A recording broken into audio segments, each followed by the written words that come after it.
It's time.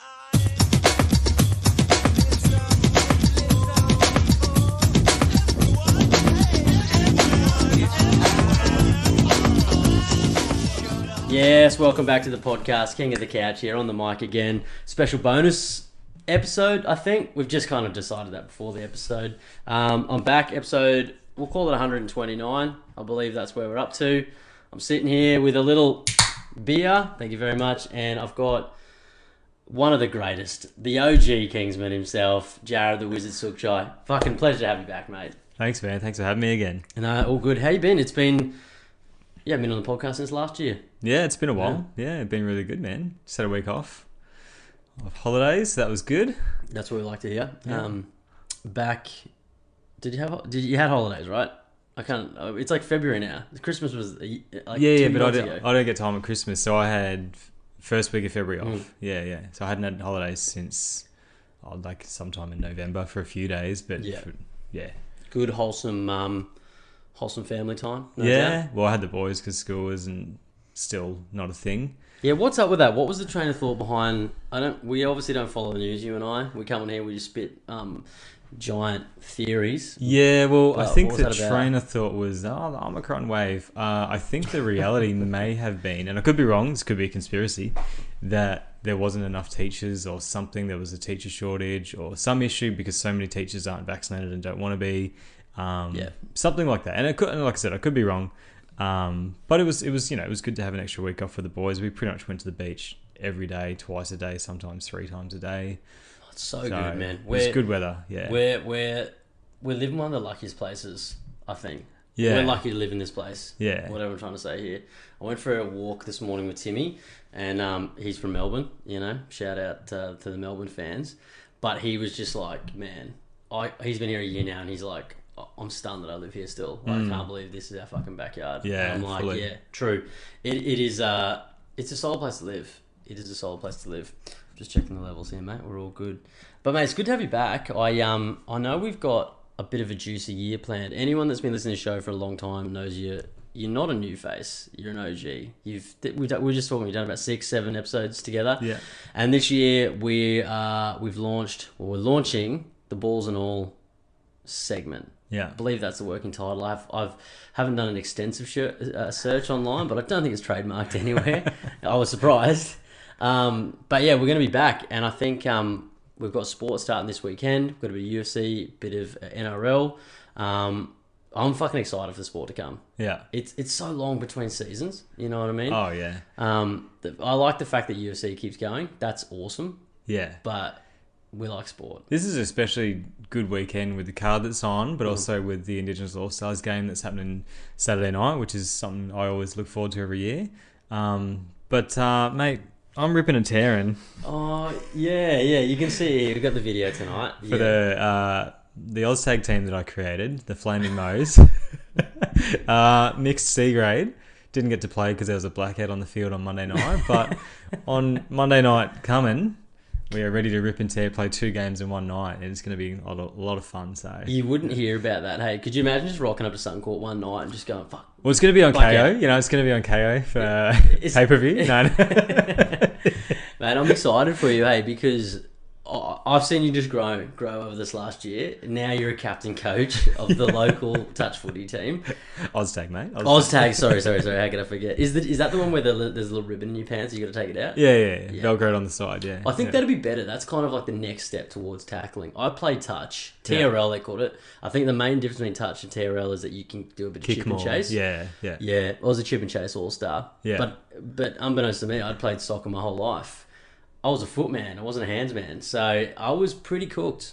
I was pretty cooked out there. I was shit. Yeah. Let's just put it that way. Yeah, the fitness is going to get tested, man, for sure. So I've been trying to train as much as I can, doing some Thai boxing training and some running and some swimming and stuff. But it's probably a whole nother level of cardio for me been 35 now. So Yeah, you are very old. You are Yeah. very old. 35, I'm 33. I'm basically just a kid. You are... I could be your dad. Yeah. If I was you, I'd make sure I got my will and my affairs in order. You're the kind of guy that gets really excited about those over 50 ads. You're like, ooh. Yeah. Well, I've lived in an over 50s place before. Yeah, you definitely have. Eh? 2015, I think I was there. Hey, Jane, we're just going to suss it out. I want to see what the neighbours are like. Yeah. Do you know they play pool on Tuesday nights? And they've got a swimming hole. Oh, fuck me. It's like when Kramer moves down to Del Boca Vista. Yeah, dude, that's you. Takes over. Oh my god. It's actually saying that, we were driving down in Caloundra the other day, and there was a sign. It was like for an over 55s village. I can't remember. It was a new one. It's a new Butte one that's coming up. And Beck just turns to me and goes, "I'd like to live there one day." Yeah. And I'm like, "Are you serious?" And she's like, "Yeah. Like once we turn like 60 or whatever, or a bit older." She's like, you know, we're 33 now. She's only planning 40 years ahead. Yeah. You know, good on her. But she's like, no, they've got a bowling alley. They've got a bar. They have a swim-up bar. They do drinks. And I was like, sick, yeah. Actually, this is pretty cool. Imagine just being in if we just lived in like a party estate, and when you don't have to get up for work and bullshit. And you're like, I could dig that. Yeah. Just me and the grey nomads, just swim-up bar, man boobs. I think the older I get, the more I'm going to look like... I feel right now I'm looking like Leo DiCaprio, but kind of like a poorer version, like a Wish version. Which Leo DiCaprio? The one where he's like 40, you know, not the young Leo, not Romeo Leo, like probably, I don't know. I'd like to say a mix of like The Departed, Shutter Island, up until some of his newer work. Definitely Leo on the weekends. You know, and then I think I'll slowly morph into Jack Nicholson. Yeah, right. I was Old Jack, not young Jack. But yeah, man. We should all be so lucky. As long as my bank balance increases to establish me looking like that, you know, that's fine, I think. But man, good to have you back on the show. We should break down this the Indigenous game. I'll be frank with you, I've always missed it. I never know when it's on. Like I'm one of those guys that like when the season's on, I'm in tune. Yeah. But I always miss the trials and the bits and pieces leading into it. I've set an alarm because it's not ingrained in my brain that it is happening. But I'm super excited for it. I haven't missed it in years, so yeah, pretty pumped for it. So what is it? It's the Indigenous players of the NRL and it's the Maori players of the NRL alone. Yeah. Right? And correct, they go head to head. Yeah. In previous years, who's been the better team? I think that it was a draw last year. I think it was a 10-all draw. An actual draw? Oh, yeah, because they don't have extra time. Because it's technically it's a rep game, but it's a trial game. Like they have unlimited interchanges, which I think is really fucking cool. Like maybe obviously you don't want to bring it to club games, but just watching unlimited interchanges is really fun. That is a game changer though. Like literally a game changer for that. Like I would almost like to see it at club level to see how much better performance you could get out of a game. Yeah. But it would probably kill kind of the ethos of the game in a way. Yeah. But that's everyone would just be fully fit all the time. Yeah. And the small guys would just get smashed all the time because they wouldn't be able to step anyone. Bring Payne on again. Bring him on every 5 minutes, on and off. Yeah. And fucking rip and tear. Yeah. That's yeah. Wow, that's cool. So I didn't realize they did different rules. Yeah. Well, that's the main one I can think of, and the fact there is no extra time as well, so there's no golden point.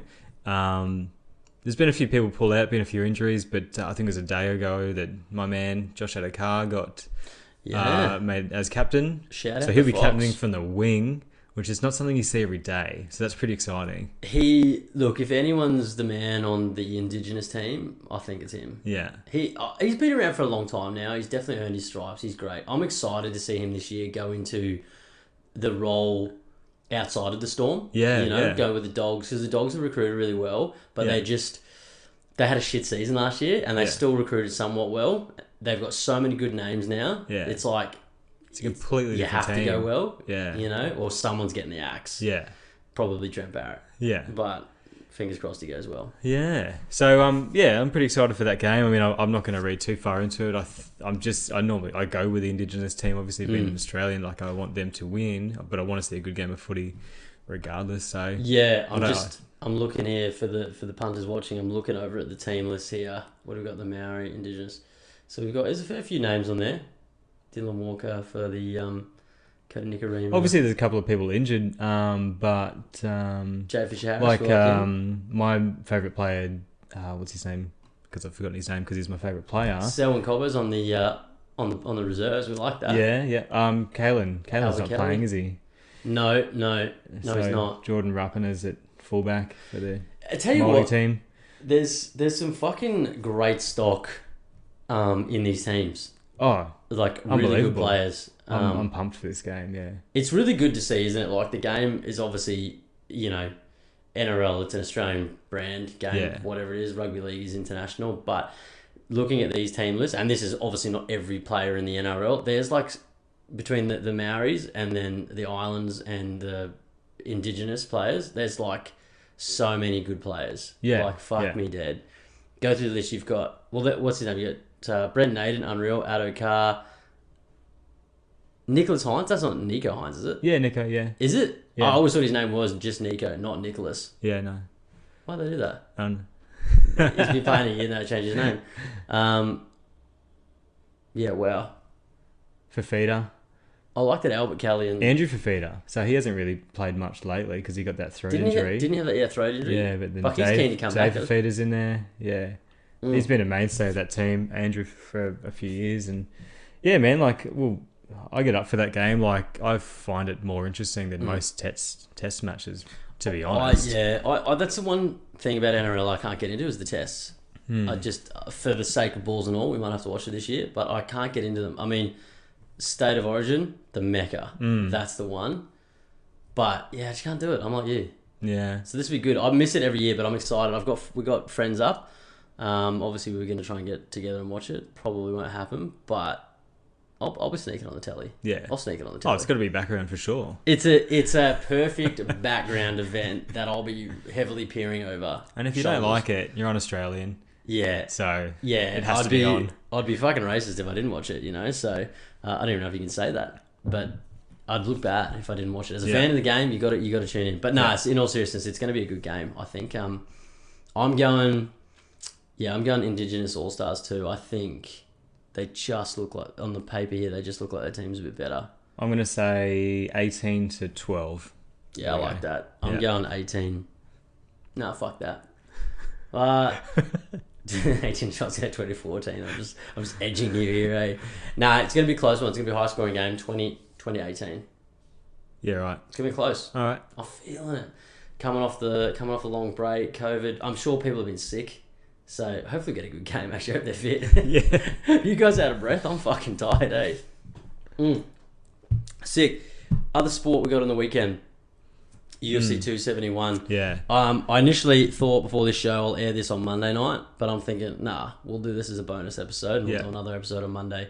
But this will be actually it's Valentine's Day on Monday. Yeah. Oof, might have to do a live sexual episode with Beck maybe. We'll work that out.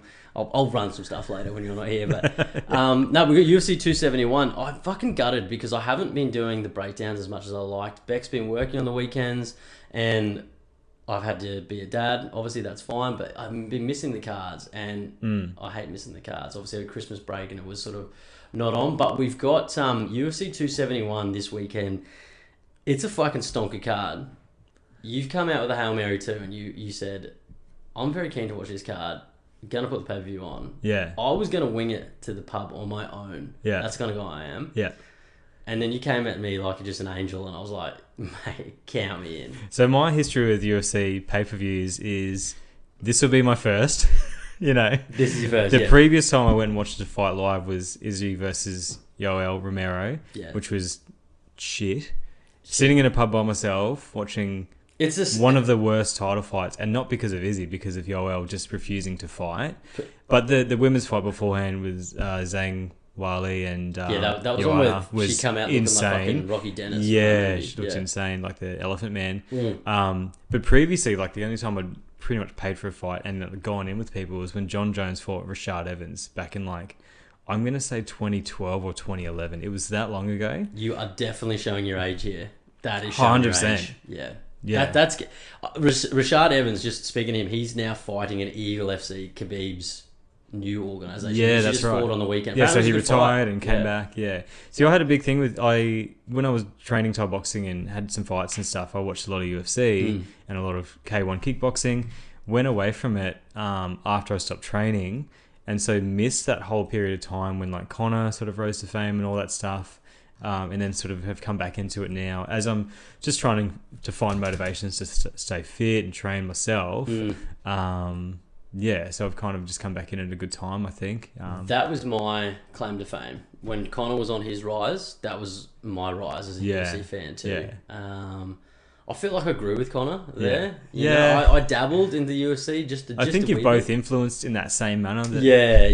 We've both got incredibly big and rich and powerful now. We're probably both on drugs, and it's just gone to our head. I've just had to open a bar like he has. But that was it. That was a great period. Like, the UFC over the last 5 years has been like really, really fucking solid. I mean, I'm not just saying that because I've been watching it over the last 5 years, but it has been really good. It's going to those like loftier heights now with like celebrity-like statuses. Obviously, Conor McGregor's different, but it's bringing new eyes in and stuff like that. It's fucking unreal to see. Well, I mean, back in the day, man, like one of my mates that I was in a band with, and he got me into UFC, and this is back when you just had to buy the DVDs, and we'd get them at work, and we'd be like, "Oh, sick! Let's pick up the newest UFC that happened 6 months ago."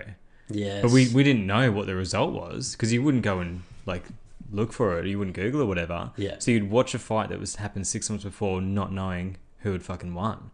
And this is around the time that you know, one of my favorite fighters, and Anderson Silva, rose to fame, and him being a Thai boxing background and me doing Thai boxing at the time, I was just instantly in love with his, you know, his whole style and everything like that. And obviously it's changed so much now where you can just watch it on your phone live direct from Vegas. It's incredible. It's so good, man. It's such a like it's I miss those days too, you know, when you can get things on DVDs. I used to be like that with the WWF. Like I'd get these World of they were called World of Wrestling magazines, right? And you'd sometimes get the magazines with the results before you get the fucking VHS. But like I miss those days of like actually going to Blockbuster or Video Easy and just being like, holy fuck, where's the Royal Rumble, where's WrestleMania, or the Valentine's Day Massacre, and you take it home with dad and your brother, and you just for like 3 hours you'd just be vegging out, and like that was the shit. Now see, I've never watched wrestling. I've never understood it. You don't, man. I swear to God, that Attitude Era of wrestling it was the greatest thing it honestly was the greatest thing in the world.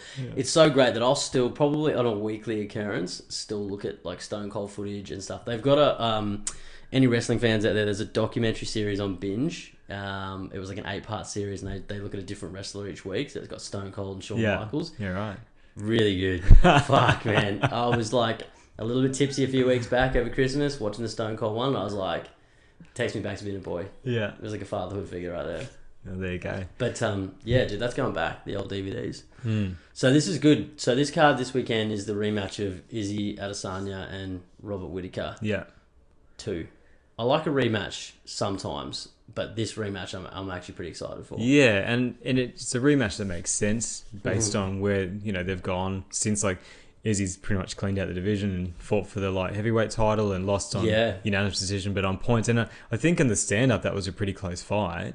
And and Whitaker's, I think, won 3 since that loss, and that was Gastelum and he's had Jarrud Cannonia, and then there was another guy I can't think of his games right now, but all good wins. It was almost like at the time, like with Whitaker, I have seen him say this in interviews. He kind of was like, I got the belt, which was what I wanted. And then I didn't like the obligations that come with the belt, you know, the media, the this, the that. And because he seems like just such a down-to-earth kind of knockabout guy. Seems like a really nice guy, yeah, for sure. Not that there's anything wrong with that, but you could imagine, I suppose, going to the belt, while yes, it comes with more money and a bit of prestige, I'm sure there is a lot more obligation. You kind of have to...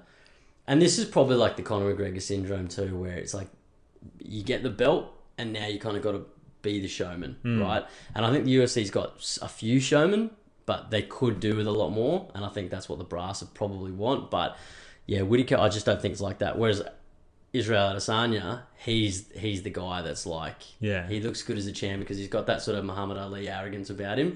Like this is one of those fights for me. I love it, and I can't wait to see it, but I won't be upset either way, you know, because I like them both for different reasons.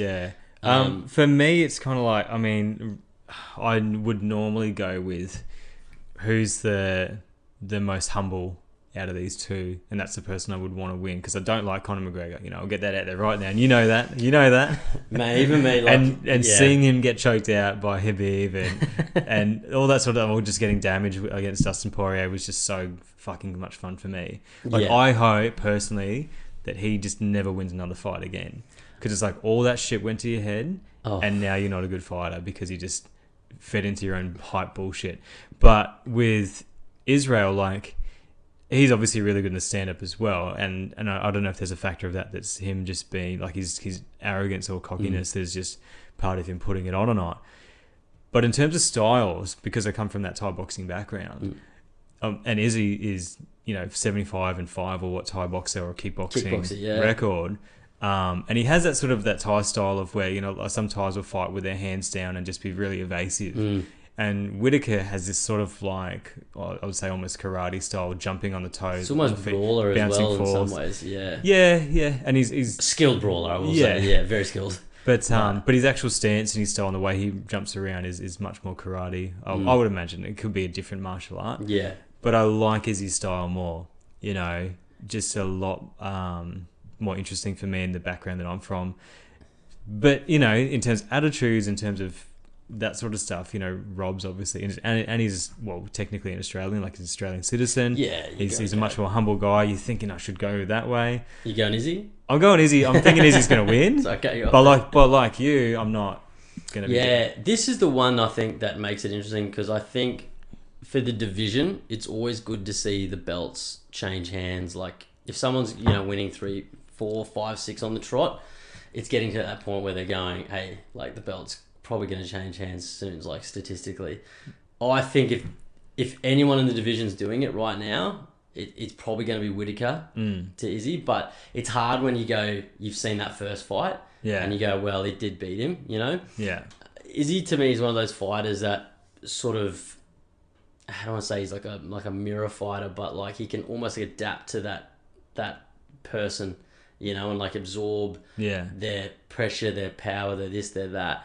I also think it was really cool too how we tried to do the jump to light heavyweight, like everyone's doing the double belt thing, and he went up there and he was outclassed, you know, but he sort of owned it. But he was just so much smaller. Yeah, and he was a big guy anyway, but you did see the difference in the size. Yeah. I mean, that's 185 to 205, has my math, like 20 pounds. That's a big jump, realistically. It's not. And he weighed in under. Like, yeah. He's got that, like, African body too, where he's jacked, but he's, like, lean as. He's lean, tall, you know? Interesting one. I'm on the fence. I can't pick it up. My brain's saying Izzy, but my heart's saying Rob. I'm a little bit different, whereas I think that it's kind of cool to see the belt stay with someone, because, like I said before, you know, Anderson Silva is my GOAT of all time. Like, when he fought and he beat Rich Franklin that first time and won the belt in his second UFC fight, and I think it was in his second one or later when he beat Rich again, he said in Portuguese, obviously, but he said, I'm a Muay Thai fighter. If you step into the ring against a Muay Thai fighter, this is what happens. And it's because he caught Rich in that Muay Thai grapple and was just kneeing him to the head. Yeah. And at the time, people weren't training Muay Thai as much and they didn't know how to deal with that. And I think... And then he just went on this big dominant streak, and, you know, the longest, was it 2,500 days of something like that, of title, holding the belt, basically. And Izzy's sort of cut from the same sort of cloth, same mold, and I would love to see him just be dominant at the top for, you know, another 5 years or something. Yeah. It's I think in the modern era, and it's a hard one. In the modern era, you know, you've got like medicine, and I'm sure the way they're getting rehabbed and the stem cells and all these different things that the guys are doing, you think that like their bodies could go and warrant that. Yeah. But I feel... He could be the Cameron Smith of he could be the Cameron UFC. Smith. He could be the Smith. Yeah. Imagine that. The GOAT. He could be. Is he ever going to lose? Is he going to retire? But they're also then the skills across the whole fight game are like becoming very... Like, people are getting very good very fast. Yeah. With repetition. I think again, using Conor McGregor, there's some other... He's the most notable one that had like the quickest rise to fame, fucked off and was gone for a while. You know, he did the boxing thing, made heaps of cash, good on him. But he come back and you could clearly see that like a lot of people that he was once beating, or, you know, kind of could beat easily. Yeah. He can't beat him anymore. Had caught up, yeah. Yeah, and Dustin Poirier was a really good example of that. Yeah. And I think, I mean, I've never been a fighter, but I imagine like anything, I'm trying to do a podcast here, learn all this shit. You get better and better and better at it the more you do it. Yeah. Fighting would be no different. Yeah. And yeah, but in saying that, I mean, these guys stay pretty active in that regards. Izzy fought 4 times in 1 year. You got to think that's that's just like staying sharp. Yeah. It's a great fight though, man. It's a great fight. We should have gone the other way. Actually, this is a fucking really good card. Like, this is actually a really good card. I know you don't watch it that much, but from like the bottom down, it's great. Yeah, it's grouse. I'm gonna start here at the bottom real quick. Bobby Green versus Nasrat Hakparast. This is an interesting one here, eh? See, I don't know these guys. Yeah. Yeah, 28-12 for Bobby Green, 13-4 for Nasrat. It's been a while, but this Nasrat pops up a bit. I'm going Bobby Green. Not because I like him more. I just like that name more. Frankly, it's easier to say. It's easier to pronounce for you. I've cut my tongue saying Nasrat Hakparast. So yeah, we're going Bobby Green. Bantamweight. I tell you what, man. My 2 cents. Bantamweight is probably one of the most exciting divisions at the moment. I feel like the top 10 to 15 are just all killers, and they all have. I reckon they've all got a chance to be belt holders on a long enough timeline. Kyler Phillips and Marcelo Rojo. I don't know Marcelo Rojo too well. Kyler Phillips, I think from best of my knowledge, I think he trains with Sean O'Malley, and I think he's coming off a loss. You'd like to think Kyler's going to win, but it's hard. I don't know. I'm going Kyler Phillips. What's the, like, in obviously that's in pounds, but bantamweight, that was the... So like that's 135 pounds, which would be, correct me, I think it's about 65 kilos. You reckon? Give or take. You reckon it's lighter than that? I don't know. I've got no idea. They're little boys. It's little, but because, okay, so in Thai boxing, there was... Bantamweight was technically the weight that I fought at, I believe. What were you weighing at then? That was about 57 kilos. That's so fucking light. But I know the divisions are different, obviously, between mixed martial arts and Thai boxing and kickboxing and stuff. Well, I mean, pounds to kilos is pounds to kilos. If it's 135 pounds, I thought it was 65. I could be wrong. It could be closer to 60. I don't know. Yeah. I feel like we'll Google it. We'll look it up. We'll Google but, it. But you know, someone pull that up. Back in the day, obviously, when I was originally watching UFC, their lightest division was... I'm find this out right now. I'm my own Jamie. Was it lightweight? Was the lightest division. It was lightweight, welterweight, middleweight, light heavyweight, and heavyweight. So they only had 5 divisions. Yeah. And now they've added in 61 kilos. That's 61 kilos, give or take. These guys probably weigh in 135. I reckon get to like almost like 145 day of the fight. Yeah. It's fucking little. I was 57 kilos when I left grade 12. I'm probably 78 kilos now, and I'm about 5'7". Yeah. I could be a bantamweight. My body is telling me right now I'm lightweight, and I'd get my face smashed to bits here, eh? But, yeah. I can't believe you're a band. Actually, that makes sense. You're quite little. Well, that was 10 years ago. 10 years ago, you're not that now. Nah, you're a welterweight now for sure. Yeah. Nah, but this will be a good fight. This is a good way to open the card. I think Bobby Green, Kyler Phillips going to be good. This one's a good, exciting fight, middleweight. So we've got Jarrud Cannonia and Derek Brunson. So Brunson's been one of those guys that's been around forever. He's had wins, he's had losses, and he's had wins more recently, right? He's good from all accounts. Didn't he get beaten by Izzy and...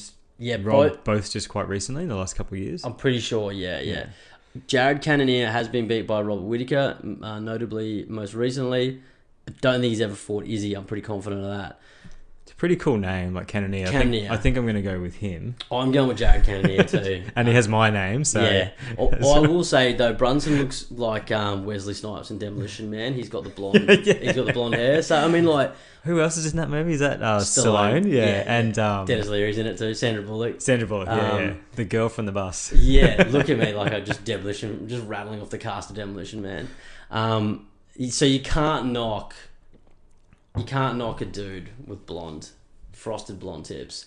But you mean an African American? With frosted blonde. You can knock a white man. With all the stuff that's been going through Joe Rogan right now, and we'll get to that later because we are going to talk. You don't want to get banned. We're going to talk about the OG Joe Rogan, but I just don't even know what words I can say anymore. But an African American with blonde afro, that's his fucking seat. That's a vibe. Cisco. That's yeah. I'll put 100,000. Is my walkout song. Could you believe that? Yeah, Derek's gonna walk out of the thong song, right? Jarrud Cannonia is going to win this one. I feel that deep down in my fucking underpants. 100%. That's going to be a good fight. I'm excited to watch this card with you. Yeah. We're all going to learn something this day. You're going to learn about fights and how drunk I can get in a 3-hour period. With 24 beers. I mean, I've watched hundreds of UFC fights. I just haven't watched or paid. I should say, I haven't paid for a card. You've never Ever. watched With the King of the Couch, though. No, I haven't. Yeah. But it'll be at my house. On your couch. It'll be entering the Kingsman's domain.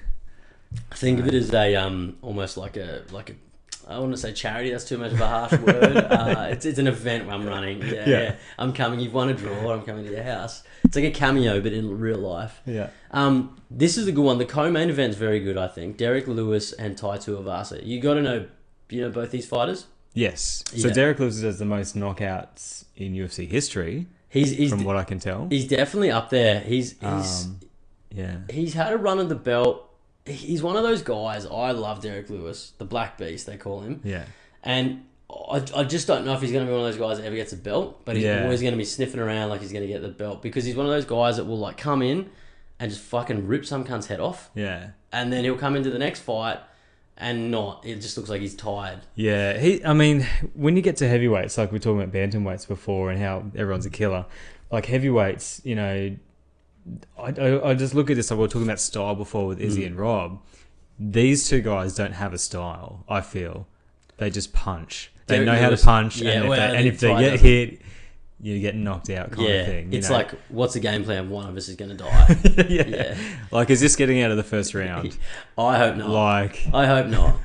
I really appreciate half an hour of ads between my fights. yeah. No, but for real, I don't think it's getting out of the first round. If it does get out of the first round, I can't see it going the distance. You know, what I mean? It's one of those fights. Does two of us to do a shoey if he loses? Like, if he's not fucking on the way to hospital type of scenario? Or does he just do a shoey if he wins? Not on the side of the cage, you wouldn't. I'm sure behind closed doors he would. Yeah, there'd you be know? shoeys happening left, right and centre Yeah. maybe. Oh, this is a good one. Derek Lewis is coming off a win. Ty's coming off a win. Derek's been around for a lot longer. Ty's had that. He had the run up. Then he lost, I think, 2 or 3 fights in a row. Then he's now won 2 or 3 fights. Arguably, the last one was, I believe, Greg Hardy, which was a good one to knock out because they had that. The good thing about Ty too is, and I like Derek too, because they both got that thing where they're not afraid to talk a bit of shit. Especially Ty. He's got that whole Western Sydney fucking Eshe thing going on. And like he loves the Penrith Panthers. Can Samoans be Eshe? Is he Samoan? Mate, he's Eshe. He says Eshe. I'm not going to argue with him. You know what I mean? He would literally knock me into the fucking outer realms of the universe. But this is a good one. From what you know about these two guys, what's your gut saying? Who's going to win this one? Oh, I don't have a gut feeling, but I think that, like I said, it's going to be a knockout. And obviously, just being slightly patriotic, I'd have to say I want Ty to win. Yeah. That'll be a big scalp for him, and we'll see a shoey on the side of the cage. I'm drawing a blank. I'm drawing a blank thinking, when has Derek Lewis been knocked out? I'm sure he has been knocked out, but I can't recall who's knocked him out. Yeah, right. And I know Ty's been knocked out because I feel he fights. Previously, he definitely has. Yeah. He got knocked against Greg Hardy. He just was able to withstand it and knock him back harder. So, again, my brain's saying Derek, but my heart's saying Ty. I'd like Bam Bam to win because he's like still young, you know. And I don't think this will rub Derek, but it will really catapult Ty in a good positive way up the rankings. But it's a fun fight, man. Someone's getting drunk that night after that fight, and someone's probably going to hospital with concussion. But that's exactly what you want in your fights, eh?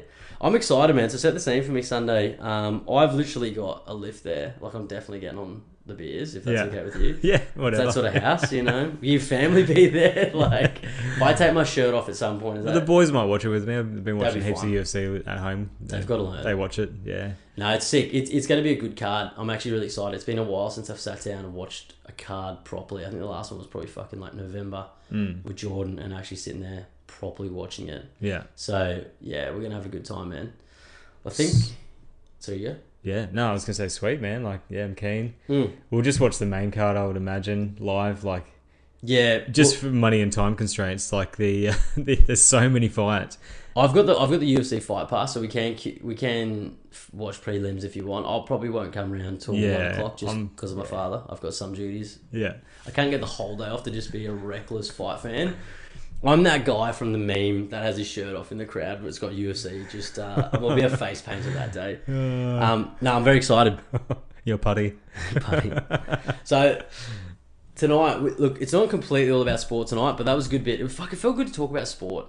It felt good to talk about sport. Like, it's light, you know. I could talk about heavy stuff all day, but I just want to take a break. And I do enjoy sport, man. Like, I need to take that break. And it sounds like a bad thing. Like, I need to take a break from reality. But this is reality in a way as well, because every day I'm thinking, man, shit keeps hitting the fan, but I just want to be happy every day and do the things that I can do. And, man, watching UFC or watching rugby league motivates me to go out and train and want to be healthier and not drink the beers with you on Sunday and it's just kick you when you're on the ground at my house just spewing. We're like two different sides of Mike Tyson's career here. You're the up and coming Mike Tyson. We've just got incredibly rich Mike Tyson. Let's get on the coke and buy a tiger. I do. I literally do that. Every time I watch a game of rugby league, I want to get rugby league drunk. But yeah, there's an element I want to go for a run to with the ball, but it's more than 27 beers after the game. But no, I'm excited. How far away, just on sport before we chop it off there, how far away are we from the NRL season? Well, it's like early March, isn't it? Early March, or mid, maybe. So we might circle back maybe with a preview of the season, maybe, or even after the first round. I'm not sure how we'll do it. Yeah. I don't know how we're going to structure the podcast just yet with the sports stuff, but it's gonna. I think we'll aim for it. We'll definitely one a month at least, maybe two a month, and then give the punters what they want, and we'll break it down, talk about any debacles. But yeah, like you were just saying, I really like talking sport. Well, I've got to get something out of my $5 a month KO subscription. I mean, I don't watch cricket. I've never watched cricket in my life. I've never watched AFL. Don't worry about it. I don't watch tennis. So since the grand final, KO's just been taking their $5 a month, and I haven't been watching anything. Look at this sucker. He hasn't even turned it on once. Yeah, exactly. Yeah. So I've got to make some back. Yeah. No, we can do that. So we'll chop off the sport there, mate, because I also wanted to talk to you tonight about the Joe Rogan debacle. I thought, who else better to talk to about this than you? Because you have good opinions. I like your opinions. I respect your opinions. But it's been going crazy, and I've been on. You're still not on social media, right? No. Yeah, I respect that about you, because social media is absolutely blowing up with it. I touched on it recently with a guest. He had some really good points, not around that it specifically, more so around like the whole cancel culture idea and stuff like that, which I thought was really good. But just over the last 3 weeks, I suppose, since it's come to light with the whole Neil Young versus Joe Rogan thing, how it's just sort of gone on. Yeah, where artists are taking their music off Spotify. Joe's now had an apology come out. Then he's had some episodes taken down. I think he's had like 70 or so taken of the 1770 that he's got. Yeah. And he's now got like this video that's out there with the N-word circulating. It's like a compilation. Someone spent a lot of time on that one. Yeah. So there's a lot happening in Joe Rogan's world. But I just wanted to hear your thoughts on it, because like for me, it's one of those things, like it's annoying because of like the context, I feel.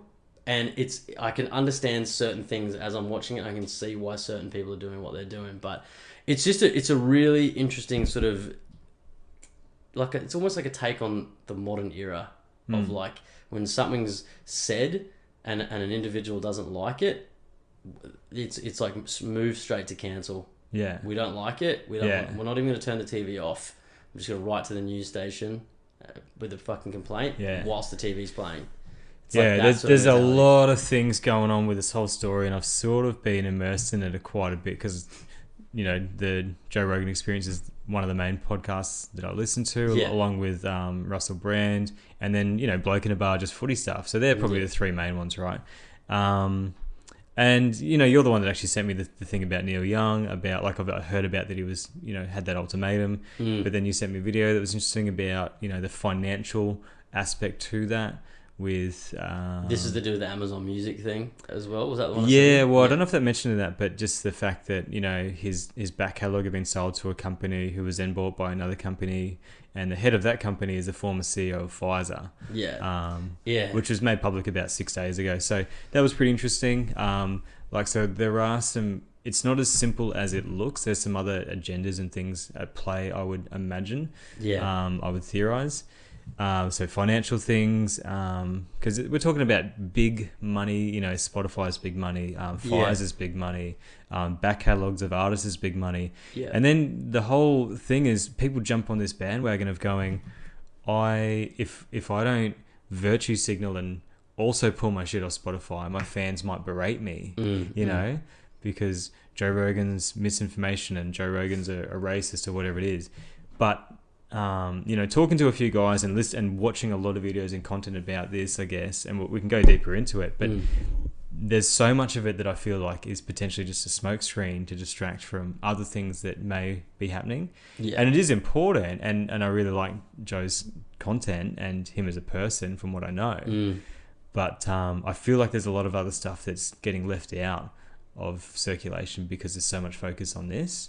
So, yeah, it's interesting, hey, like his rise to fame, if you will, like Joe Rogan. I mean, he's literally been around, I think, doing the podcast for like 12 years, and arguably it's probably one of the main sources of information that a lot of the world, or a lot of the Western world, will probably go to now. Yeah. I saw a stat just this week. I don't have it in front of me, but it was like, in the Americans, so it was like CNN, Tucker Carlson, and all these things.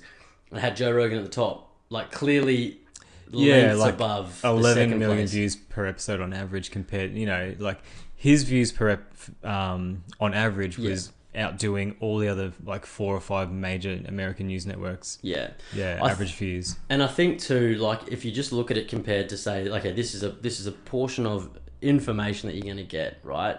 And then you can go to America's CNN, but I could go to Channel 9 or I could go to Channel 7. We could get a portion of information there, just black and white. It's like, this is unedited, this is genuinely uncensored, and I just trust this guy more because of just that alone, right? There's no ads, there's no bullshit.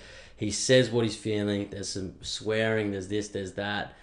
Whereas this is like packaged, it's edited, it's cut, everything's taken out of context. Like, on a long enough timeline, I'm sure everybody's been somewhat of a racist, and someone can be incredibly racist when you go, I'm going to take a story and I'm going to cut the punchline, I'm going to do this and go... And take it out of context. Yeah. So it's interesting, and I think too, it's good because let's be frank, like for me, like I like Joe Rogan too. I mean, I started a podcast not purely off the back of Joe Rogan, but he kind of gives you those ideas going, well, he's just a guy in a room that likes to have conversations. I'm a guy that likes to have conversations. If this guy's done it, why can't I do it? So you take inspiration from that. But it's amazing how, like, again, it's literally been kicked off by like 2 episodes with doctors that have, in the eyes of that side of the media or the government, they've done the wrong thing, right? And he's put them on a platform and gone, here, you could talk. It just happens to be probably the biggest free speech platform in the world, realistically, or show, I should say, that is on a huge, I guess, capitalist network now. The fact that guy got $100 million to do his show on Spotify, which is crazy. And then I get my thoughts on Spotify. Like, I pay for a Spotify membership. I use Spotify. I wouldn't say I necessarily like Spotify in the way that it doesn't really pay artists and things like that. But it's kind of just that platform that it's like a one-stop shop for all the information you want to get, and how else am I going to get it? There's other services, but you know yourself, you could pay for 1,000 different streaming services, or you work at, selling CDs, selling vinyl, selling this. You'd be spending fucking hundreds of dollars every week trying to find new music. Yeah. So it's not feasible to do that. This is why streaming companies have worked so well, because it's that age of information where we're just like, I want to hear 100 new songs today. Yeah. I can do that so easy. Yeah, fully. Like 10 years ago, that was quite difficult. Now, very easy. So it is interesting, man. It's so left field though, don't you think? Like how it's just sort of came about. And I love the fact that it was Neil Young. Yeah, well, originally there was a thing about an open letter that was written to Spotify by 270 doctors, and then it became 270 medical experts, and then became, a lot of these people aren't even doctors. A lot of them were nurses or vets. And not saying anything about nurses or vets, but like they weren't what they were claiming to be. Yeah, that kept getting unraveled, where it was just like, okay, so how many actual doctors are in this open letter? Yeah. And then obviously a lot of it kicked off by those 2 podcast with Peter McCullough and I think it's Robert Malone. Yeah. Which are two really interesting podcasts, and You you listen don't to have fully, to. like, Yeah, of course. Yeah. I didn't finish Yeah. both of them like right to the end, Yeah. but a good 2.5 hours because Yeah. they were like 3.5 hours Yeah. both of them, I think. Look, if they want to add a disclaimer saying there's, and to every podcast ever, Yeah. especially this one we're on right Oof, now, yeah. saying this podcast might contain opinions Yeah. or potentially things that aren't inherently true. Yeah. You'd have, just put that on every news station, Yeah. CNN and Fox, and anyone that has anyone talking about Oh, anything. yeah, 100%. Just put it on everything. Yeah. Yeah, I mean, and those big news shows and corporations, a lot of them are sponsored by Pfizer and other big pharmaceutical companies. and So that's they're never the going to thing. say anything bad against the people that pay No. their fucking wages. But yeah, it's really interesting, like the whole thing, and like I said, there's that aspect of virtue signaling, and it's pretty funny that The Rock had this video or tweet that he put out, and then after that N-word, video came out, he rescinded and pulled back, and then this, remember Tim Sylvia, the former UFC heavyweight Yeah. champ, he was just like pussy to Yeah. The Rock and stuff, which is hilarious. The- I feel like The Rock would just bash Tim Sylvia anyway, but Oh, it's just definitely, hilarious. man. But Twitter, like I've never had Twitter, and I don't, have any Twitter's- social media at all. So I am on Twitter now. I wouldn't say I tweet. I'm not a tweeter. I'm just that's a, what everyone fucking says yeah. when they're on Twitter. I'm not that guy. Oh, I yeah. don't tweet. I don't tweet. I'm just the creep. I that just watches. retweet. Yeah, dude. I'm the guy that just cool image share. No, but it is one thing that I think is really cool about Twitter, which I've only really just discovered, is the whole trending hashtag thing. Yeah, right. This week I've seen, there's been Joe Rogan, Neil Young, I stand with Joe Rogan, all these different things, and you can literally get like a fucking smorgasbord of different opinions from people like you and I, or Yeah. people like The Rock. You know what I mean? It's so fucking interesting like that. But yeah, it's I like what you're saying is like there's a few things that have come out of it that I just like, that sort of sit funny with me. The term misinformation, for one, has been incredibly Yeah. overused, like to the point of like extinction. Like, and I don't think I've ever heard the word misinformation used as much as in the last 2 weeks as I have. I've never heard it. But it's getting used to discredit people that don't comply with the corporate media narrative 100%. kind of thing. Yeah. But, if you put it against, say, CNN and say they have misinformation, they're like, no, we have teams of legal experts and doctors. It's like, yeah, but you're still talking bullshit. Yeah. Anyone can see you talking bullshit, but apparently not. But Well, that's the thing too, and misinformation too. Like, again, it could be one of these things where you do research, and this could be it. And this is not even just about vaccines or anything. It's about, you could talk about the fucking UFC. You know what I mean? And or that person, I believe, trained here and beat that person there. Yeah. And you could say it out loud now. Someone could then take that information and run with it. That's just believes me, listening week to week. It turns out that I was actually talking shit and I had no idea what I was fucking talking about, and I was wrong. That's misinformation in a nutshell. Yeah. So I think on a long enough timeline, especially when things change, you know what I mean? It's like going, well, yeah, cigarettes were once advertised as good for you. That's misinformation too. Asbestos is really good for you. Yeah. Misinformation. So it's like, yes. And I mean, evidently those people have now got in trouble as well. But those are like really quite sinister things. But it's everywhere. You know, it's a really hard thing to not be misinformed or... Yeah. Well, Joe had really good examples in his apology video that he put out, and he put on Spotify as well. It's about 10 minutes. But he said, I'm paraphrasing here, but, sometime last year, essentially, if you were to say that the lab leak theory was, the predominant theory, that would be... you'd be, cast out basically. Yeah. And now it's the predominant theory. Yeah. Or if you would say that you could spread COVID even if you've been vaccinated, they'd be like, no, that's bullshit. You can't. Well, now we know that you can. And so all these examples he gave we're only talking about a time frame of like 6 months. Man, not even 12 months. Yeah. So. And that is quote unquote misinformation, right? And there was videos. I think Russell Brand leaked one too. I mean, you'd have to go far to find these videos. I mean, even our government have said stuff like that, like, hey, you won't get this if you get that. And it's like, okay, cool.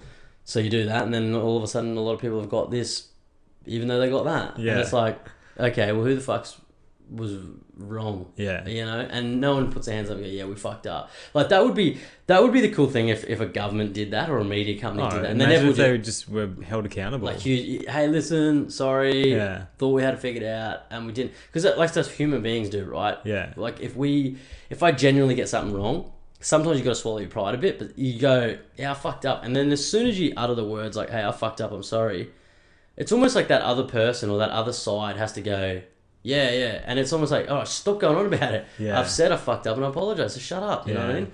But, yeah, that's the thing too. Like, it's that whole misinformation thing. But it was interesting how it went from, like, the doctors came out and said this sort of stuff, which was incredibly interesting because we listened to those podcasts and I didn't think it was like two kooks or crackpots talking. Both those guys had like huge histories. Huge credentials. Both vaccinated as well. Both vaccinated.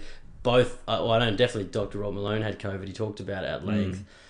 So it's to me, like, and I think we see eye to eye on this, it's like the rational common sense sort of approach. Yeah. Right? I know I'll talk a lot of shit and have a fun time and stuff, but deep under that, there's rationality and common sense. And when someone's talking it, you can like clearly identify it and go, okay, cool, he's seen some shit, both sides, and now it's like he's formulated an opinion and he's going to give it to me here. As a human being that has half a brain at least, I can go, well, I'm going to take that opinion and either agree with it or not agree with it, but is someone that's like a legitimate person and doesn't have those crazy fucking tendencies, I can go, yeah, cool, maybe I respect it. If not, I'll take it or leave it. Like, it's just... And that's the thing I think that's like irking me the most in this day and age, is the people are just so overly offended. Yeah. And like, just because you're offended doesn't mean you're right. Yeah. You know? And then it's that whole thing of like, cancel that person, that's wrong. They've said one wrong thing. They've said 100 million right things, and they've said definitely one wrong thing, so we should cancel them. Yeah. I mean, if that was the case, we'd all be fucked. Yeah. Like, I'd definitely be fucked. And then... And just because you've got one thing wrong doesn't mean the 10 things you got right are then wrong. Exactly. Those 10 things remain correct or right. Man, I know. But yeah, the whole thing with accountability. I mean, look at a couple of examples. Well, just recently, I think it was sort of coming out that Pfizer's vaccine safety data from their trials, the information is locked up for the next 75 years, allegedly. Don't want to misinform anyone here, but I think it was Russell Brand, the video I watched that he talked about, and he had an article that linked to, but his, metaphor for that was basically like going to your husband or your partner saying, hey, are you cheating on me? And going, ask me in 75 years and I'll tell you. It's like, are you going to trust, what you're going to hear? You're going to trust that answer? Yeah. And, another great example you could harp on about this all day is the Vietnam War was basically started on a lie, where they said, hey, North Vietnamese ships fired on us in the... what was the Gulf of Tonkin, I think it was. Let's go to war.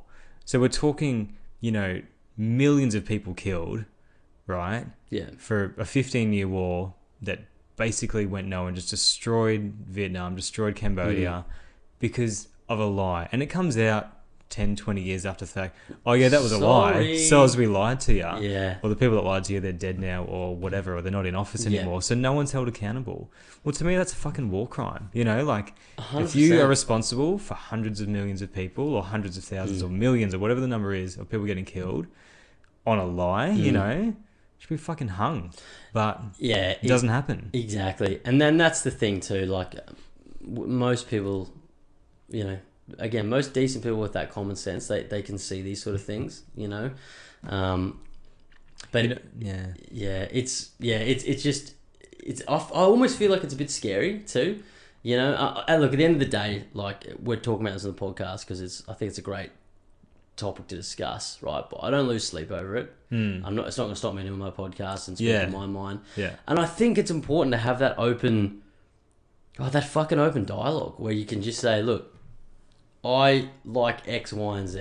I don't really get down with that. And then that other person goes, oh, I like X, Y, and Z, and I don't really get down with that. Yeah. And there's like things that you have like... Because we're not all the same person, It'd be so boring if we're all just these fucking... Yeah. Fucking, like... You like beer, I can't drink beer. Exactly. I've got vodka. And we don't care about that, you know what I mean? I'm not going to go and talk shit to Beck when you leave about your vodka drinking ways. I can't believe Aaron drinks beer. Yeah. I think, isn't that what Hitler tried to do? Like, I need a perfect race of blonde-haired, blue-eyed people. Hitler is never going to happen, right? There's some black-haired people out there. Let them have a good time. But it was crazy too. And then off the back of the whole thing, it just sort of like the defaming comes out. I think the worst thing he did was probably like come out and like apologize. Like in the initial video Joe Rogan did, it was, I don't know if it was an apology as such. There was things that he sort of was like. I thought that video was good though. It was a good video. Yeah. I don't think he should apologize for anything in that video. I don't think he did. The whole M-word video thing was interesting. I saw his apology shit, and then I saw the video after the fact. Yeah, look, it's again, everything was taken out of context in my opinion. However, but if you can go and grab sound bites, yeah, I wouldn't say that 120. word. It's like that Simpsons episode where they cut it so that Homer's sweet Yeah, candy. dude, it's like that. Mr. Simpson, don't take your anger out on me. Yeah. You know, I wouldn't say the word, like, definitely not publicly. Do you know what I mean? Because I think too, you know those repercussions of just like, it's not my word, it's not our word, it's definitely not a white person's word, right? And I know, like, again, historically, white people have probably used it more in history as a derogatory term than, hey, like, I love this person. I'm going to call them that as a term of endearment.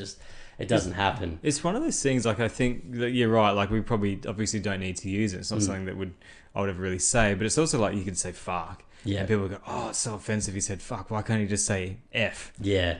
And it's like people don't say the word, they say the N word. Yeah. And that's how they sort of... Yeah. It's a hard one too, because I feel like using that word, for example, right? Like, out of all the different cultures out there, right? A lot of cultures have a word, right? And their word's probably the most like well-known, well-documented, and probably the most derogatory one that you could fucking say, but it's also the one you hear about the most. You hear it in rap music. Well, exactly. It's in mainstream culture so much. Yeah, well, especially through hip-hop, but yeah. Mike Perry, the UFC fighter, well, he's now left. He's in bare knuckle. Have you ever seen him? He's a fucking white guy, right? Yeah. He says it all the time, and I've always just been, I'm that guy like, is anyone else hearing this? Yeah. You know what I mean? Or am I miss something? Is he that guy that's like African American but like doesn't look like it? Yeah. There's instances of that too. So you're going, oh, now they're just picking on this. But the fact that like he said the word, and then the fact that it's like, okay, now he's a racist. Yeah. It's like, I don't buy that he's a racist. Yeah, exactly. He's clearly got a shitload of black friends. Yeah. The guy wears fucking Wu-Tang t-shirts. He talks about listening to Wu-Tang and fucking Immortal Technique and all these different rap groups and stuff that are made up of black people. It's like, really? You know what I mean? Like, it's not that. But I can imagine how hard that would be to go, yeah, I did say that shit. The only one thing I saw that was kind of... He made this Planet of the Apes reference. Yeah, I remember that. Yeah. And that was racist. And that's the thing, right? And this is the thing where I feel... And again, not sticking up for comedians here, because I love comedy. Comedy always blurs the lines of, like, what's funny as a joke and what's actually right. Yeah. And every comedian is guilty of going, well, we're going to talk about the transgender fucking community. We're going to talk about cancer. We're going to talk about the gays, fucking AIDS, all the shit, right? And it's like Dave Chappelle, he's in trouble for talking about the transgender fucking community.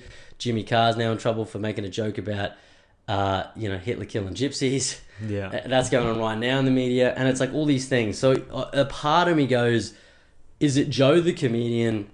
And I don't think he's a good comedian. I think he's one of the best podcasters in the world. I don't think he's a good comedian. I don't think he's funny, right? In that way. Yeah. But is it? I was going and watching that and going, is it him trying to be funny? Like, as in like, oh, this is a good comedian, fucking point of judgment here, and I've just made a terrible decision because the joke it was a shit joke if it was a joke. Yeah. But yeah, that was probably the only thing I thought, oh God, okay, that sounds bad. But most of them, you could see he's coaxing. And there was a big part of me too that thought, and this would be good to hear your opinion on this too, is like, you just said the word fuck, right? I don't get offended by the word fuck. Some people get offended by the word fuck. Yeah, totally, yeah. And the word cunt especially is like, oh God, you can't say that. Yeah. It's like, on a long enough timeline, is it going to be a thing where these words lose all meaning and it just becomes like a part of everyday?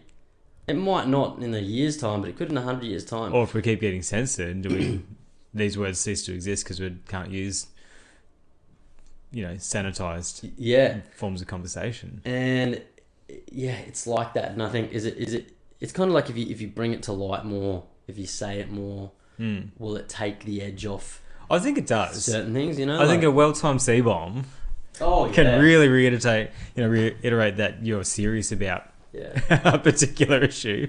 I like to just drop the esky in there. Sponsored by Quicksilver. Thanks. No, that's Billabong, mate. Is it? Shit, cut it out. Sorry, my sponsor's gonna kill me. I'll definitely on Spotify. Actually, I think I'm just drying out. This is random, but when Jamie and I were in Malaysia, I think. So we went to Cambodia for a honeymoon. And we stopped off in Malaysia for a couple of nights on the way back as a stopover. You got a fly in your face. He's also your sponsor. Yeah, fuck me. It's the first time I've got a fly on the show. Human fly here. Yeah. But in the sky. we were in I think it was a Billabong store, and Jamie was trying something on or whatever, and they had all these like posters and stuff in the change rooms, and she goes, "Oh, that's my cousin." And I'm like, "What?" She's like, "Yeah, he's sponsored by Billabong. There's a picture of him, and it was just like Billabong wallpaper or whatever. I'm pretty sure it's Billabong. Yeah, it was pretty cool. That's just like being in Malaysia, not getting attacked by a fly. Where did that fly come from? We've got a fly on the show. The door's closed. The windows are closed. I don't know where the fucking fly's coming from. The first person to kill it. It's on the mic, eh? Like, can you believe it? Give me some chopsticks. I'm gonna have to pause it here, eh? No, we'll get where were we? We're gonna kill that. I'm a vegetarian and vegan, but it's gonna. You're like, okay, as a vegetarian, it was just like mozzies, flies, and cockroaches. They all fucking die, and sandflies, but that's a form of fly. I'm not gonna go kill a spider or a lizard or whatever. But those three, mozzies. Oh yeah, flies can fuck off, eh? I actually had a bit of guilt today, frankly, because I was gassing them, ate with a mosquito fucking around. I'm just gassing them, thinking and I just had like glimpses of like things in history, and I'm thinking, is this how they think? You're the big bad. Yeah, but they're gonna be dead tomorrow anyway. They're fucking useless. Isn't that what happens? They're useless. Like a day or 3 days. Yeah, and there's that thing too. Like I don't even know what they do. Most things have a thing that they do. I don't know what a fly does. I think it's some bullshit insect maggots, thing and they break down stuff and stink your garbage out. Yeah, and maggots are fucking gross too. And they're in cahoots with the flies. I don't know. They land on shit and then they land on you. It's disgusting. Where were we? We were talking about Mr. Rogan. There was one thing that I wanted to... Some of the thoughts that I had off the back of that too, right, was... Okay, he's made a mistake saying the word... If that's what it is, right? He's made a mistake saying words. Yeah. I've made many a mistake, right? Did you know that like 3 or 4 of the people that had called him out about that, people have gone, well, fuck you, and gone back and do their podcast and shit and found them using the same word and gone, you're a fucking idiot.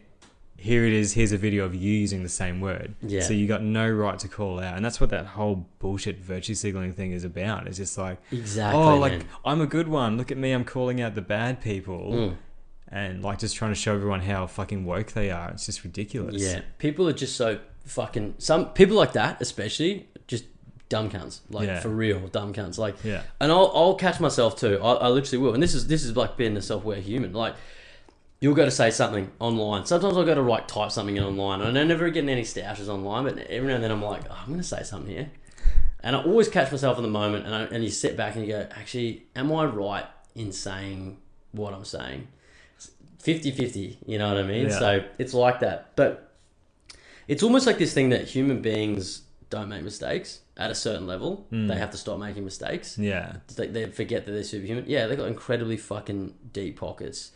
But like, he's just a normal ass dude beyond that. Okay, he's a bit, he hunts and fucking he's the face of the UFC in a way, but it's like he's made mistakes. If you come up, and again, I'm the guy like that, if you own up to your mistake, you say sorry, it was bad, you might get dragged over the coals just temporarily. But it's almost like, as soon as you say sorry, you're on the other side and you're going, okay, well, we're working at fucking getting back together here on mutual playing ground. It's funny because like we're talking about him being a comedian and what can comedians get away and where can they push that boundary. And I don't know if we talked about this before, but I love Ricky Gervais, but my boundary for me, and a few of my friends know this, is like I just don't do fucking dead baby jokes and I don't dig them and I don't find them funny, right? And when Ricky Gervais went there in one of his comedy specials, I just didn't find it funny, but he's allowed to say it. I'm not going to get offended, I'm not going to cancel him or whatever.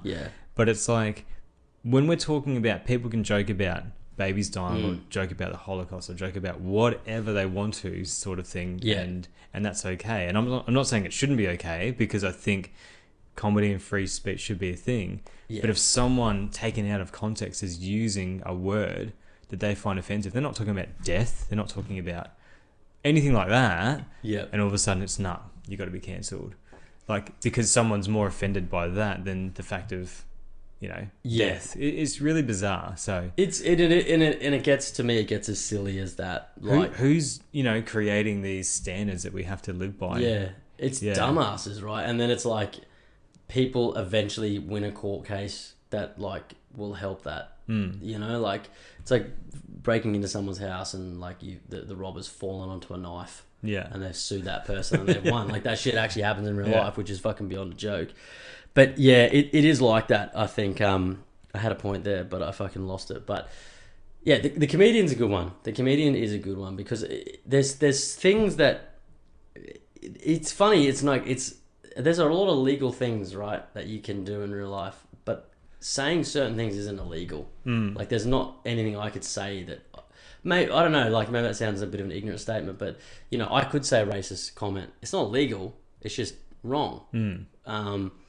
You could say things that like, I like that, or I like this type of lady, and someone else doesn't agree with it. Doesn't mean I'm wrong, sort of thing. It's like, it's bizarre times that we're living in. I feel like it's getting, I don't think it's getting any better. I think it's getting worse with the amount of people that will say things. You can't talk about certain, I've talked about, I haven't talked about transgender, but it's almost like, and that's fine, none of that shit, but I don't care about any of that sort of stuff. But it's almost like this preconceived notion now where people have to keep up with, if they're not educated and well informed on that particular thing, you should know, because if you come across a person that's of that nature, then you should know everything about that. It's like, how can you do that sort of stuff, you know? But yeah, it's interesting. Hey, I'm keen to see where it all goes. I don't think that Spotify is going to cancel Joe Rogan. I think. Well, like if it does, I mean, he'll just go somewhere else and make. Did you see the money. thing with Rumble? Yeah. That was cool. Yeah.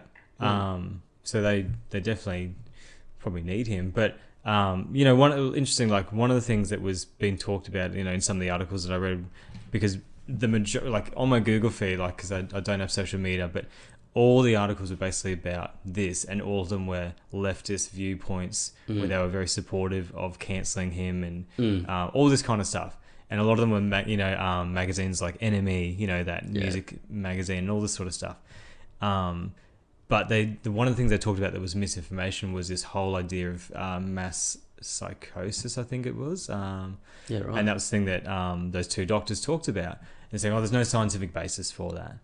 And it's like, okay, but if there's no scientific basis for something, does it mean that it can't possibly be real? You know what I mean? So like, if we were to look at the psychological state of North Korea now and the state that people live in, like in their mind state, right? Yeah. Can we put that on paper as a scientific thing? Or can we look at it as a psychological viewpoint and go, they're fucked in the head because not their choosing, but because of what the propaganda they've been fed, the lies they've been led, how they've been raised. You know what I mean? And they're saying that COVID times has brought about, these doctors are saying has brought about this whole mass psychosis formation where people are just going along with the narrative because they're scared, they're fearful, they're worried, all these kind of things. Which in my opinion only obviously is definitely what I've been able to see for the last 2 years. Yeah.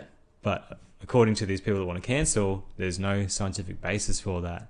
Like I said, you can look through history. We can look at countries right now and go, there is something psychologically happening within that state or that country that is forcing people to be or act a certain way because they're fearing for their fucking lives, Yeah, the fear thing is an interesting one, if we're fucking bringing that one up, because especially the whole mass fear or the mass exodus or something, right? I always think...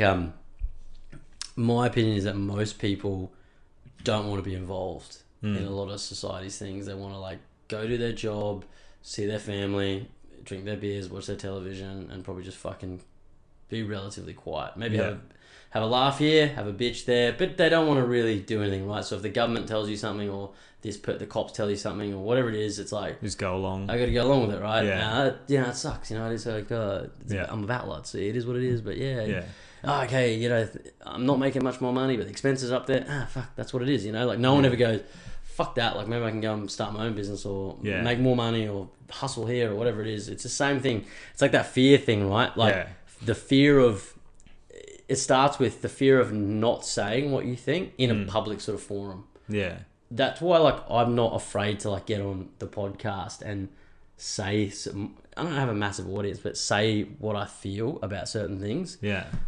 Because, like, I think it's important to say what you feel. It probably helps people in other ways. And it helps me, like, just articulate certain things. And I think it's interesting to chat. Like, I think it's good to think. But, if you don't say what you think, then people walk all over you, really. If you can't have your own opinion or your own independent mindset and stand and your own voice, technically. And like I said, you know, we can look back at history. We can look back at just the last 100 years and pull 100 different examples of how, you know, community societies, countries have just, you know, been suppressed or destroyed. You know, I spoke about Cambodia earlier. That was a country we visited for our honeymoon. And it was about 30% of the population were murdered, you know, in a really short time frame, like in about 5-ish years, I believe, by the Khmer Rouge. So, and then we could look at the Soviet Union, we could look at China, North Korea, Nazi Germany, fascist Italy, plenty of examples that we could sort of give, and Western countries as well, not just poor brown people, you know, that, you know, over on the other side of the world kind of thing. It's like, no, this has happened to advanced and developed countries as well. It's happened in Australia, you know, which a lot of people don't realize as well. So, fuck it. I know the world's definitely an imperfect place, and it is definitely imperfect right now. There's such an interesting thing going on in the world where it's like this massive divide, and it's like, it is a shame, like, but there's a mad divide of just like this and that, or, you know, go and do X and you think you're doing X to get Y, and then the goalposts have changed, and then people are getting more pissed off about it.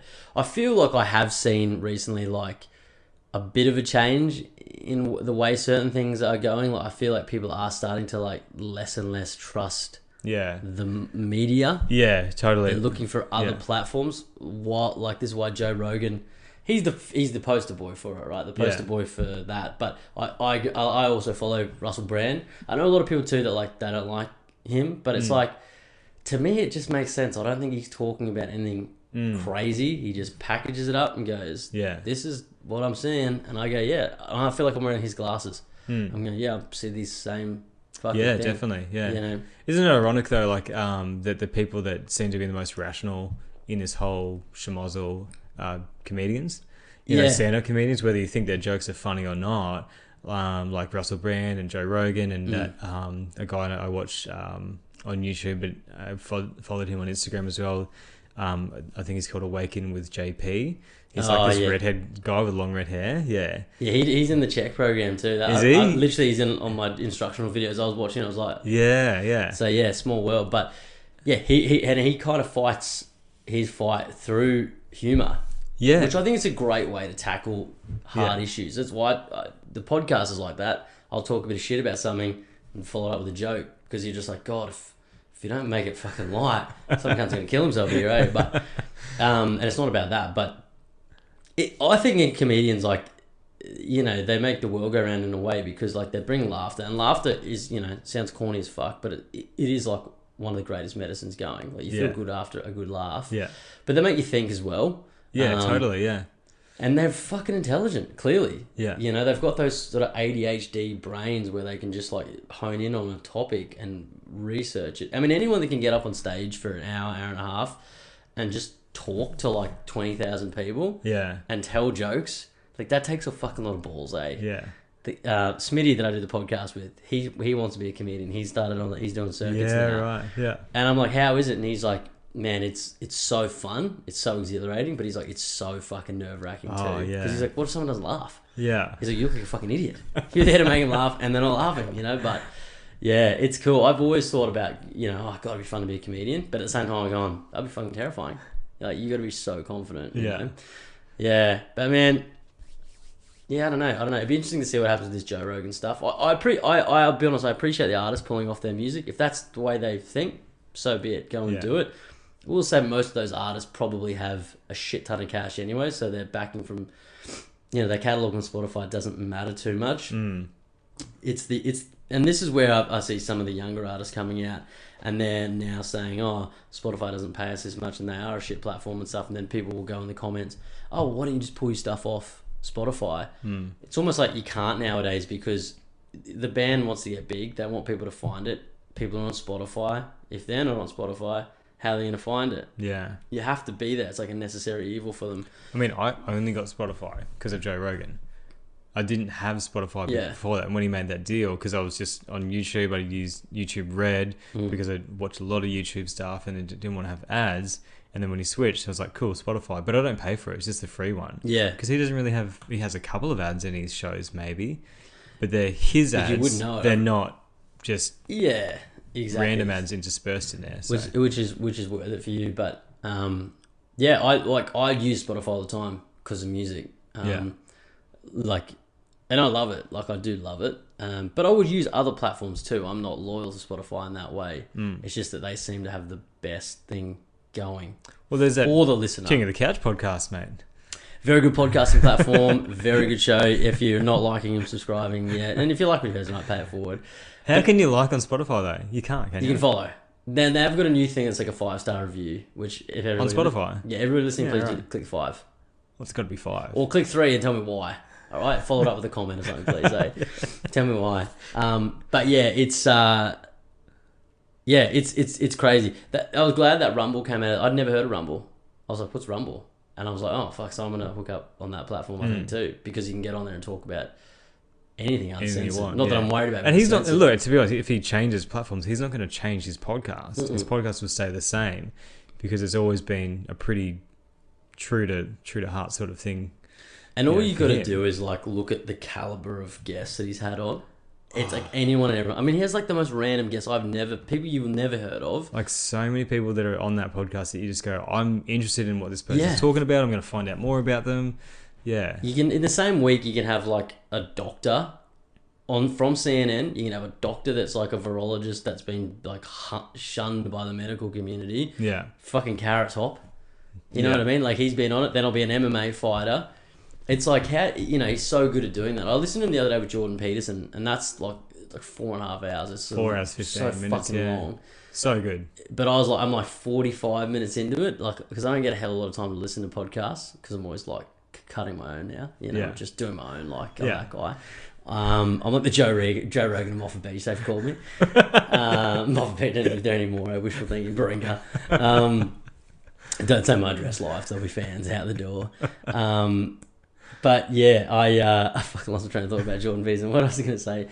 But anyway, it doesn't matter. Doesn't matter. We've been rattling on too long here, eh? But you know what's interesting? One last thing, with Joe's apology video, and he said, that 10-minute video, he said, I'll try and get more guests on that have differing opinions. The problem is, he gets those guests on, and he destroys their fucking bullshit that they're trying to speak. So when he had Sanjay Gupta on and fucking roasted him for 3 hours, calling out his bullshit. Now, Sanjay Gupta is the medical advisor or whatever for CNN, right? And he is a doctor. He's a neurosurgeon or something like that. But he's actively trying to push kids to get vaccines. Yeah. And Joe was pushing back with the data going, well, it seems to be more dangerous, blah, blah, blah. And there was a back and forth. Yeah. But he really had no answers for Joe's pretty casual sort of questioning. Definitely casual, man. I mean, they're drinking whiskey and shit. Yeah, It was and then McCulloch was talking about they had an offer for $2 million for someone to come on and debate them about these things, and no one would take it up. Yeah. Because they're going, well, $2 million... Well, this is what I'm assuming. That $2 million would be nice, but I'm going to lose my job if I can't support the mainstream lobbyist narrative that I'm trying to push. So $2 million and people aren't taking it up. They're not going to take it up for free. So he can't get the differing opinions on as easily as he would like, I think. Yeah, I don't think it's a case of him not going, I'd love to be a fly on the wall with how he plans his show, but I guarantee he's not going, we're not having that person on because of their agenda. Yeah. If anybody, I think he's having everybody on. But I think that those people, like, especially after that Sanjay Gupta one, would be too scared to go on there. Yeah. Because they know that they're going to get roasted. And it's a if case they talk of... bullshit. Well, and to me, common sense prevails where he goes... Like, he's asking questions, he's getting an answer, and then he's got a rebuttal, as in, like... And half of that podcast was like, but why is it like that? Or, but why has it been set up like that? You know, it was like answers like that. And then it just unfolded that a lot of the shit was ridiculous. So you kind of go, well, is it true? And that's the thing, you are going to look ridiculous, or you're not as well read as you thought, and you don't have the actual answer that you should have. Yeah. Either way, you kind of look a bit silly here. But I thought that was a good podcast. You know, like it was a great one to listen to from Joe's point of view. I did like some of the points that Sanjay Gupta brought up. There was the section about... I like this section about, and it's true, you know, like it was, I think they were talking about helping like obese people, or helping people that have like underlying medical issues because of some trivial shit like they're obese, right? And it was like, Joe was like, well, they can exercise and do this and lose weight, and then I have to get the vaccine. And then he came back with like, yeah, but they don't exercise, but they're not going and then to. they're going to use the medical system. So I get it. That was good, and it was good how he just flat out was like, yeah, they're not going to lose weight. They're going to be fucked if they don't get it. This will at least help them a little bit, you know. So yeah, it was good, man. It was good. But mate, good to have you back. It's good to be back. It feels like it's been ages, man. Yeah. Well, it's been an hour and 20 and 2 months, you know. So yeah. No, it's been good, but. Hopefully made some sense tonight. It was a nice one to just, you know, bit of light-hearted sport and then some heavy, probably shadow band activity. I will say they've got on the Spotify T's and C's now, they've added all the COVID information in. I've just noticed it. I got an email, I was like, have you checked the new updates? I was just like, oh God. So yeah, we'll see if this Do you know who I am? Yeah, do. Get Daniel Ek on the phone. But yeah, no, all good, man. Very good to have you back. I'm very, very excited for 2022. Balls and all. The next time you'll probably see Jarrud, I think we'll be talking sport this year. 1 to 2 times a month, I reckon. I mean, if you want to see some good C-grade mixed Oz tag, come down on Monday night to the field. If you're to the field. Watch some ripping and tearing happening. Yeah, I don't know if you heard him say, but he is C-grade. You know... we're going for that trophy, baby. Yeah, the trophy, the C grade. It's good. It's a good letter. It's a good number.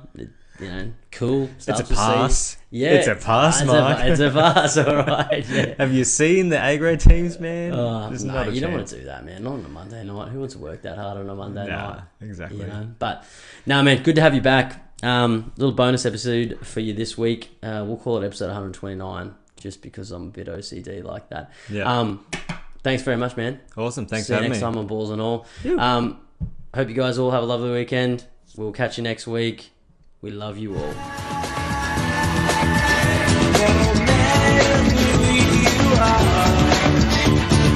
What you going